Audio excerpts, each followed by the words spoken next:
Hey everyone, welcome to Dreadnought Mondays. Thanks for tuning in, much appreciated. Today we are joined by Wes Mcbee. Wes, thanks for taking the time to be here. If you wouldn't mind, take a minute to give the people a little introduction, who you are, what you do, and what you're about. Yeah, thank you so much for having me. I'm super excited to be on. Like you said, my name is Wes Mcbee. I'm the host and creator of Top Shelfers podcast. It's a Utah local where pretty much my subject is my guests. I let anyone come on with any background, any passion, any hobby, any career field, and just come and talk. So I've noticed that a lot of individuals here in Utah just want to have an outlet where they can speak and, you know, talk about what makes them happy. And I like to facilitate that for individuals who want to come on. Aside from that, I'm the business relations manager for Monarch Social Brand, which is a digital marketing agency here in Utah. And then from there, I do a couple of side hustles, garage selling, reselling, buying, reselling, collecting, different things like that. So I'm a bit of a busy guy now, but the reason why I wanted to come on is I had recently just made the jump from a typical 9 to 5 style position to now I am making my own schedule, and I have to say that I no longer dread my Mondays, no pun intended. That's awesome. You're a man of many hats. Try. So, what was? We'll just jump right in with the podcast that you do with the Top Shelf podcast. What was it like? What was kind of the mindset transition and shift of having the idea, okay, I want to start a podcast, to actually starting it, to getting on the microphone, getting the first guest on, all that kind of stuff? Funny enough, it's somewhat of a longish story. So back around, I don't know, 2013, prior to Joe Rogan getting huge and some of the other big podcasters really blowing up, about 6 or 7 of my friends, we would get together on Friday nights or Saturday nights around a table, and we would just talk to each other. We would bring issues that we didn't know how to answer ourselves, or we didn't know how to address them, or stuff that's going on politically, or stuff that's going on in the state of Utah or our country or the world. And we would just all sit down and try and get each other's opinions. And then one day someone's like, well, why aren't we recording this? This would be great for other individuals who have these same questions. And, maybe we'll create a community of individuals who want to come and discuss. Well, like a lot of people, we just didn't do it. We failed to execute. And then about 7 years later, 6 years later, one friend from that group got in contact with me and like, hey man, I've been thinking like we should really go for it. We should really just do a podcast of our own. And I'm like, I would love to. Let's do it. So we got ourselves a little office space. We got mics, a computer, and we started recording. And our original concept was nothing what it is now. It was pretty much just him and I picking topics, talking about it, goofing off, joking around, being silly. And then it's kind of transformed into now more of an interview style podcast that only I'm involved in. My co-host had stepped away, and I wanted to keep the podcast going, so I had to shift kind of the look and the feel and the idea of the podcast to be able to make it entertaining so people will want to watch. Okay. And what do you think the podcast would have been like if you'd have known 7 years ago what you know today?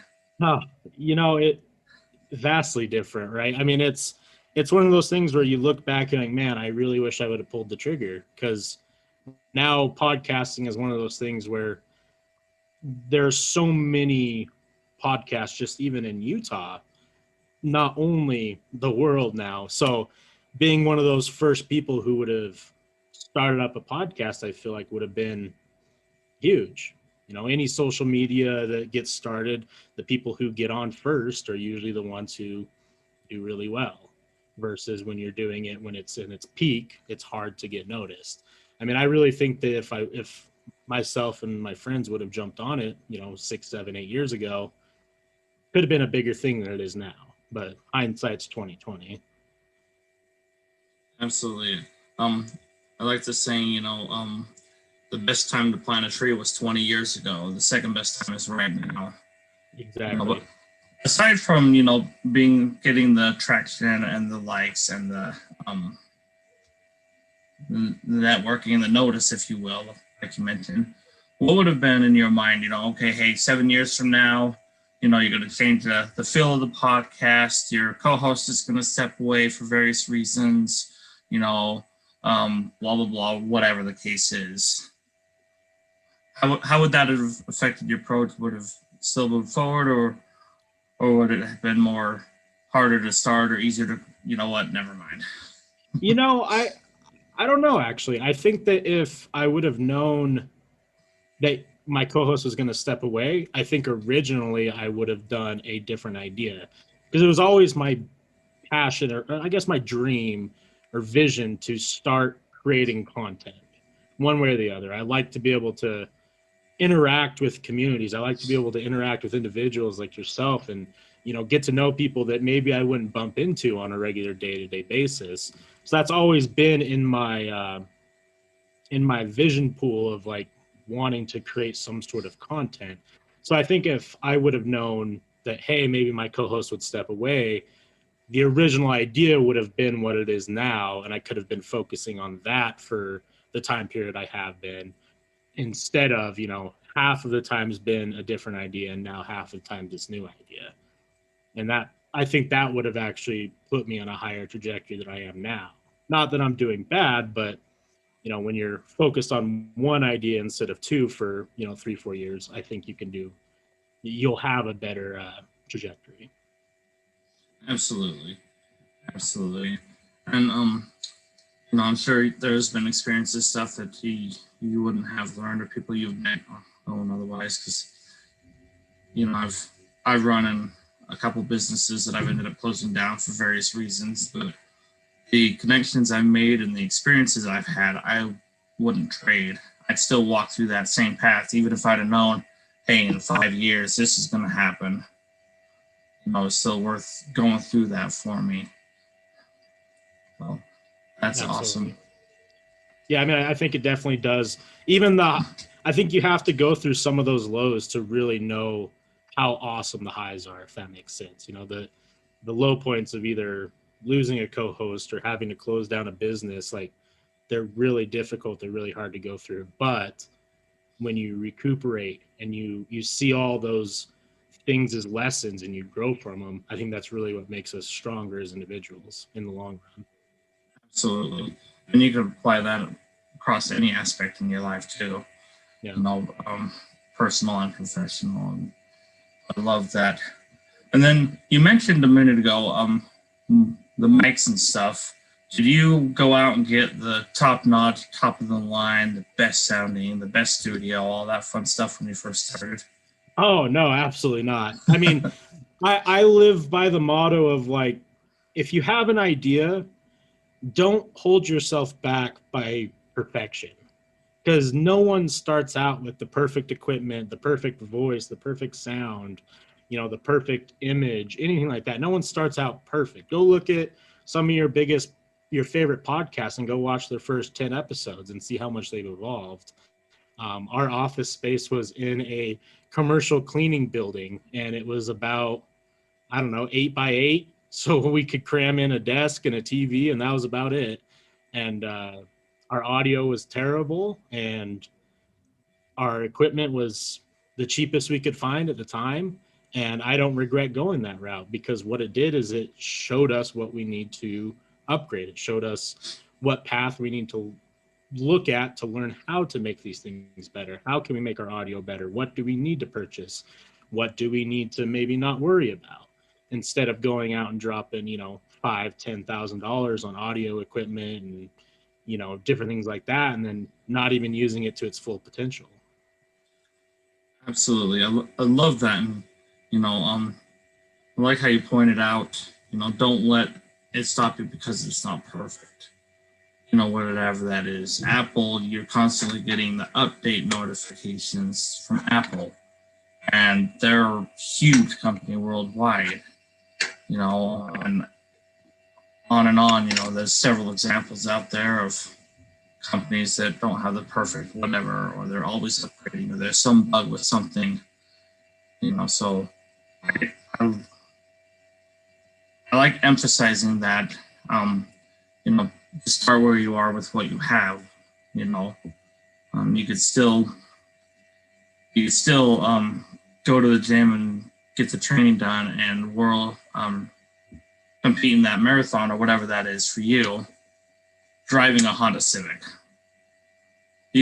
That'll still get you to the gym, to the marathon, to the whatever, and then you can focus on upgrading your Honda Civic or whatever. It's a whole bunch of analogies and examples we can throw out there for that. Absolutely. And I really couldn't agree more. I just think that we live in a world now where everyone thinks that every little minor detail needs to be perfect. Like we started our podcast with a logo that we created in like paint 3D on computer because we didn't know anything about logos. We didn't know who to call or what to buy or how to even invest in it. And we just made our own. And I mean, think of Instagram or Apple or any of these big companies. How many logos have they had? Tons. They've always tweaking them and changing them and making them better. So why do you I think that a lot of people get in the mindset of, well, if it's not perfect from the get-go, why do I want to waste my time? It's like, no one's perfect from the get-go. And putting those standards on yourself is going to set yourself up for failure. Exactly. Let's shift a little bit to you mentioned earlier that you recently went from a 9-to-5 type position to more calling your own shots, making your own schedule. Mm-hmm. What was it like, leading up to that and things like that? And so I was working in a engineering-esque field, and I was doing the school, and company I was working for was paying for it and all that jazz. And I woke up one day and I'm like, do I really want to be doing this for the next 40, 50 years of my life, to retire at 64 and, live that traditional dream? And it just dawned on me that I wasn't happy. I was looking forward to every Friday and dreading every Monday. I was stuck in that loop. And don't get me wrong, like financially I was fine.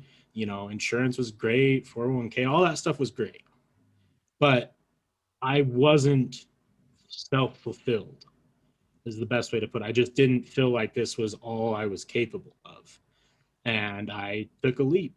I met an individual who gave me an opportunity to pretty much live an entrepreneurial lifestyle and do be able to create my own schedule, be able to work how I want to work, be able to create business how I want to create business. And it's been the best decision I've ever made. that's awesome. You said self-fulfilled. If you don't mind elaborating a little more, because it's hard to define self-fulfilled. Sometimes we get caught up in what society calls self-fulfilled, or what we've been told. Get a good job and then you'll be happy, or blah blah blah, or whatever that is for you. Yeah. And then we tell ourselves this is what happiness is. Yeah. When if we dive deep, or we're honest with each other or whatever, with ourselves, we're not happy. Mm-hmm. Yeah, we might have a lot of money, or we might love our job because it's a good job, and definitely not knocking the 9-to-5 at all. No. But it's not always the case where you're self-fulfilled. I think it's one of those things that's very subjective, person by person. And for me, I just felt like I jumped through the loops or the hoops to get to the point where a lot of people would be happy. And I wish I could explain why I wasn't.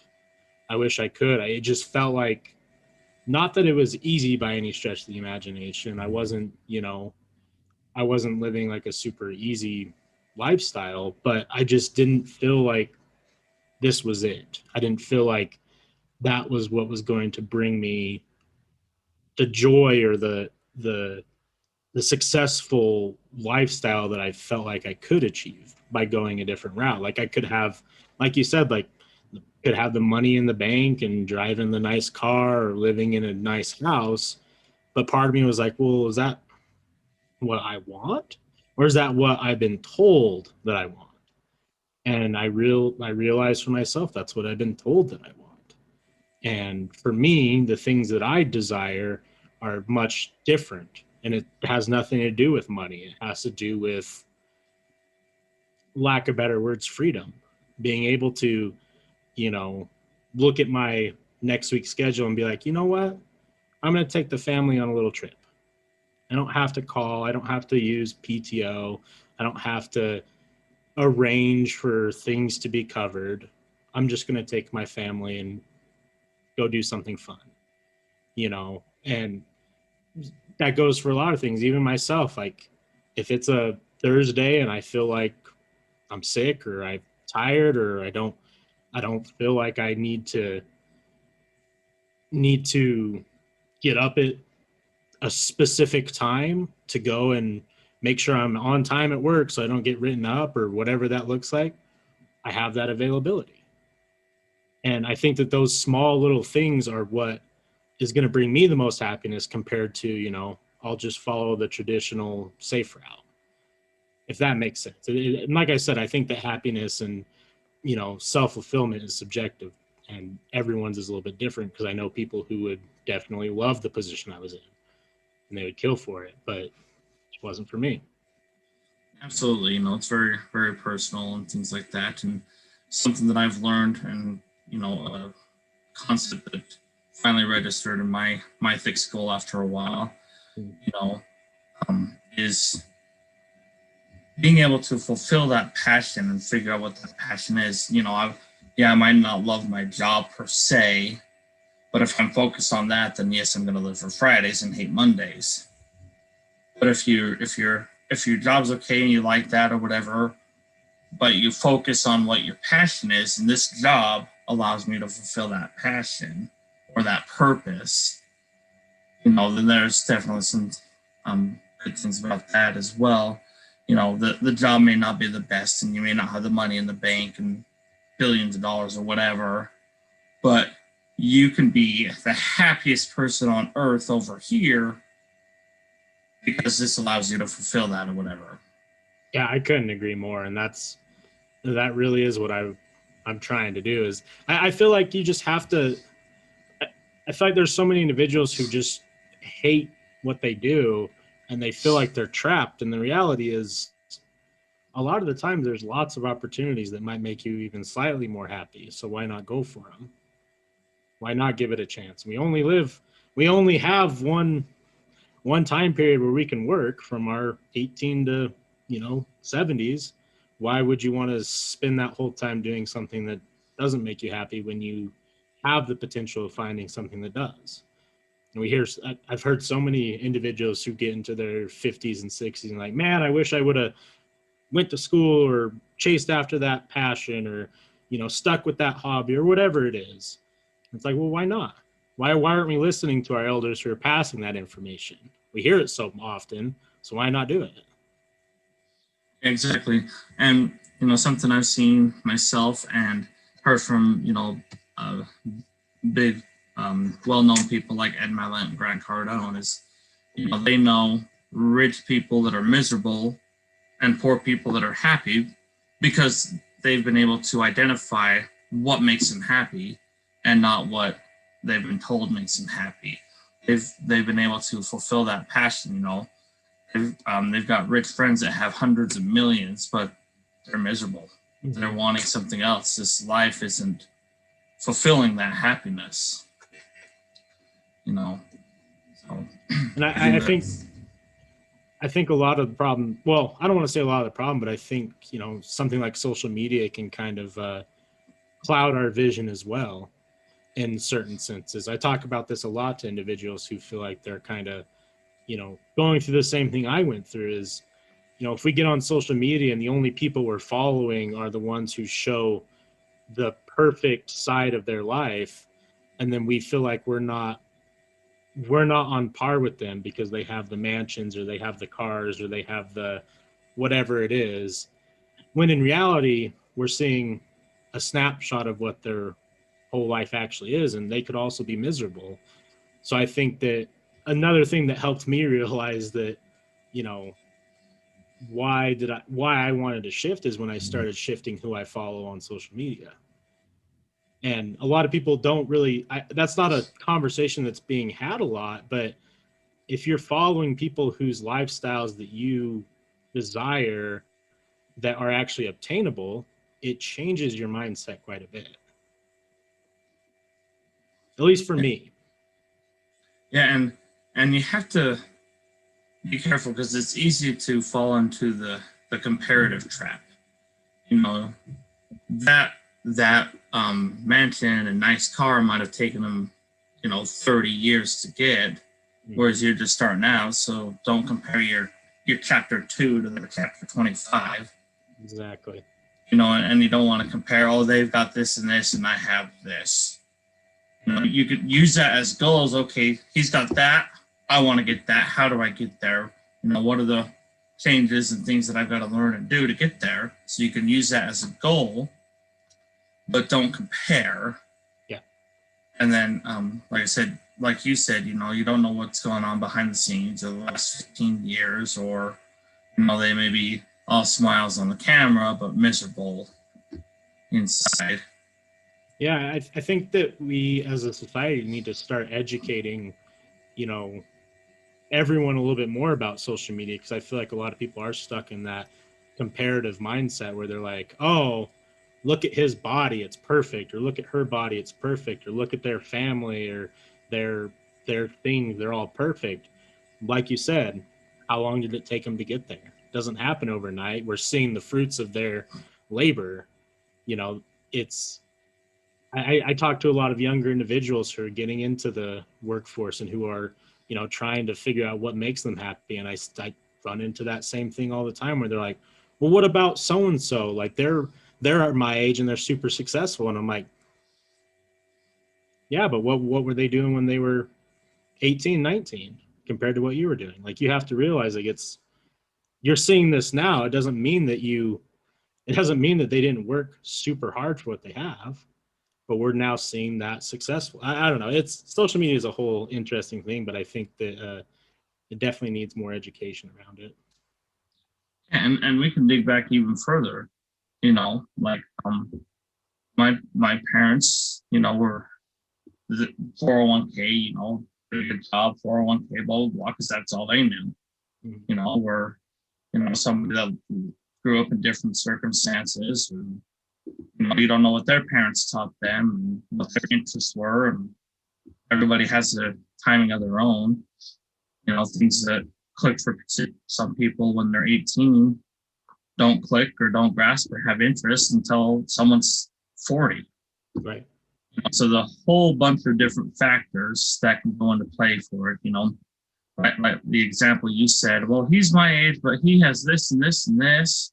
Like, okay, well, his parents taught him this, again, no fault of the other parents or whatever, because if that's right. what they taught them, they don't know whatever, but, or, he's interested in this and you were over here doing this. Again, not blaming anything, just what are the circumstances? What are the variables? What are the factors? Mm-hmm. Are we analyzing all that, or are we just comparing the nows?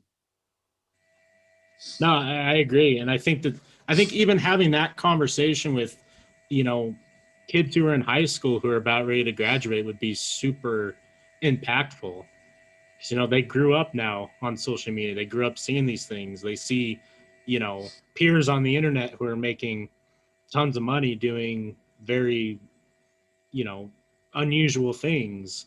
And I feel like a lot of people are graduating and not knowing what to do with themselves because they're comparing to all these other successful individuals who are their age. And I think having a conversation like you just said with them would be super impactful. Like, I wish I had that conversation like 7-8 years ago about social media. Like, don't compare yourself. Don't get lost in the loop of, your feed. Don't get lost in, what this person does compared to this person, because it's easy to get lost in it for some individuals.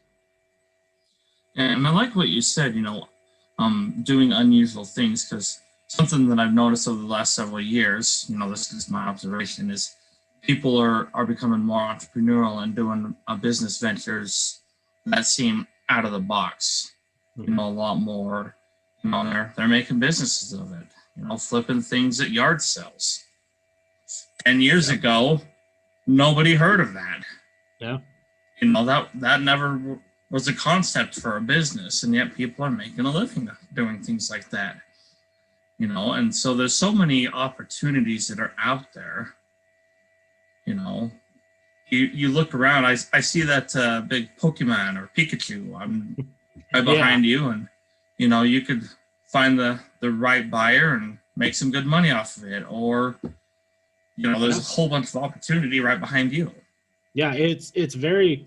I love how open it is now to make money. I think making money in today's day and age is probably the easiest it's ever been if you really look at the grand scheme of things. Like you said, I mean, there's people who are legit just going to garage sales and making livable wages by buying and reselling, or there's people who are making stuff for Etsy and living off of Etsy, or content creators who are making enough to own their own apartment or house or mansion, depending on how big you are. Like, it's definitely a different world than it was even just 20 years ago with how we can make money. So that aspect's a lot of fun, and I think that it's only going to get more